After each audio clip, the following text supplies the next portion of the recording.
Learning English. Picture this. You're standing on a sweltering subway platform in the middle of July. The air is so thick you can practically chew it, and your shirt is completely glued to your back. Right as the overhead speaker announces another 20-minute delay, your phone buzzes with a completely unnecessary urgent email from your boss. Capture that exact simmering moment where your emotional capacity just completely overflows and you cannot take it for one more second. Wow, yeah, I can feel that heat already.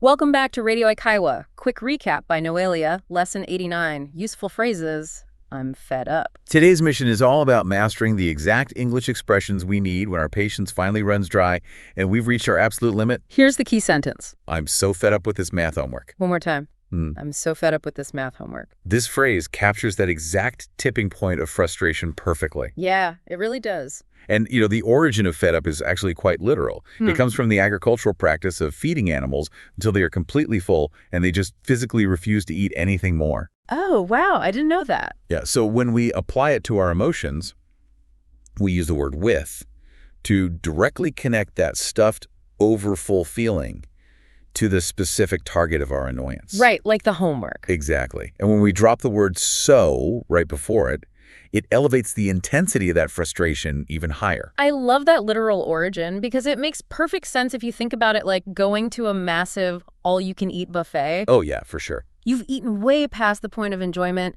and now just the mere thought of taking another bite actually makes you feel sick. So true. In this sentence, you've hit total mental exhaustion.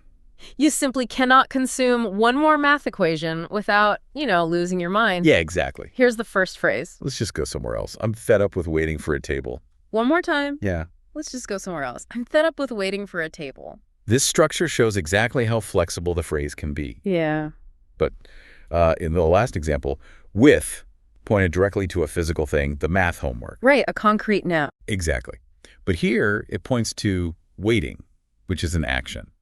So does that shift the meaning or the type of annoyance we're expressing? Yes, absolutely.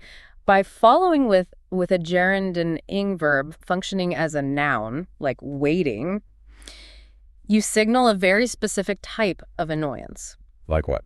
It shows that you're being forced to endure a continuous ongoing action that you want no part of. Ah, like being stuck in a line that just isn't moving. Precisely.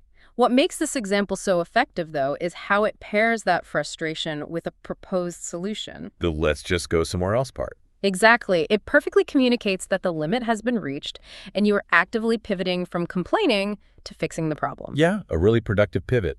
Here's another. I can't take much more of this hay fever. My eyes have been itching since I woke up. One more time. I can't take much more of this hay fever. My eyes have been itching since I woke up. This takes us into a slightly different flavor of frustration. The phrase can't take much more of differs significantly from simply being fed up. Well, instead of just declaring that you are full, this acts as a warning flare. It shows a person who is on the absolute brink.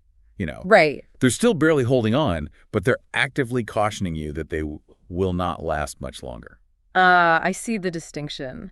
So while being fed up is like hitting a brick wall and stopping, this one is like watching a dam slowly crack under pressure. Yes, exactly that. You know the water is going to burst through any second. That makes total sense for physical symptoms or unavoidable situations completely out of your control. For sure. You can't just walk away from seasonal allergies like you can walk away from a busy restaurant. So you're trapped with the misery, just waiting for the final straw. Exactly. Well, here's today's scene. Two friends are struggling to follow the plot of a confusing show on a mobile app. Right, and one of them is, completely losing their mind over the constant commercial interruptions. Here they go. I've completely lost track of what's going on. Same. What was he even looking for? I'm so fed up with the ads on this app. Maybe I should just pay for the ad-free version. Then do it already. You say that every time. This exchange perfectly captures that relatable, everyday irritation we've all felt. Oh, absolutely.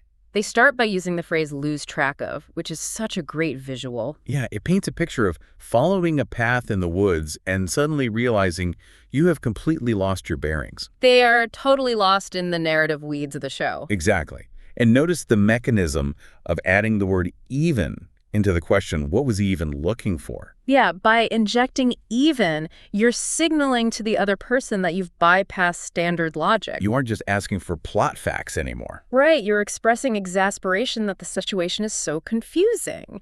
And because frustration is highly contagious, the moment the first person admits they are fed up with the ads... It pushes the second person right over the edge. Exactly, triggering that equally impatient, do it already. Noelia has prepared 20 practical phrases for this lesson. Be sure to visit the pattern practice and original dialogue sections on the blog. Training your conversational reflexes there is the best way to ensure these phrases come out naturally in real life, exactly when you need them. The link is in the description. So the next time you find yourself sweating on a delayed subway platform, at least you'll know exactly how to express your misery.